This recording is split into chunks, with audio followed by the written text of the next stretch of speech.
అంతా అయిపోయిన తర్వాత నేను అన్నీ చెప్పేసాను చూసుకో తమ్ముడు అంటున్నాడు ఇప్పుడు.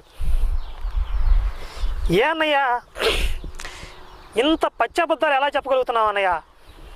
కొంచెమైనా మనస్సాక్షి ఉండాలి కదా. ఎలా సాధ్యం అన్నయ్య? ఇన్ని పచ్చాబద్ధాలకి ఇంత హుందాగా ఇంత ధైర్యంగా అసలు చాలా క్యాజువల్గా చెప్పేస్తున్నారు అంటే మీకు ట్రైనింగ్ ఏమైనా ఇస్తారా అన్నయ్య? మీకు పాస్టర్లు అయ్యే ముందు అబద్ధాలు ఎలా చెప్పాలి అని మీకు స్పెషల్ క్లాసులు ఏమైనా ఉంటాయా? చాలా క్యాజువల్గా చెప్పేస్తున్నావే. ఇలా బైబిల్ మీద సందర్భానుసారంగా వచ్చిన 10 ప్రశ్నల మీద చేతులెత్తేసిన విపి రెడ్డి అన్నయ్య భాగవతం మీద నేను 20-30 ప్రశ్నలు అడిగాను, నాకు ఆన్సర్ చెప్పలేదు అంటున్నాడు. ఎవడు అడగమన్నాడు 80 ప్రశ్నలు? అసలు డిబేట్ 3 గంటల టైంలో ఎన్ని ప్రశ్నల గురించి చెప్పాలి, ఎన్ని ప్రశ్నలు అడగాలి? ఒక పక్క కృష్ణుడి గురించి నువ్వు అడగాలి, ఇంకొక పక్క యేసు గురించి కూడా నువ్వు చెప్పాలి. లోకరక్షుడు ఎలాగో ఆ విషయం నువ్వు చెప్పలేదు. యేసు ఏ విధంగా లోకరక్షుడు నువ్వు చెప్పకపోయేసరికి నేనే చెప్పుకో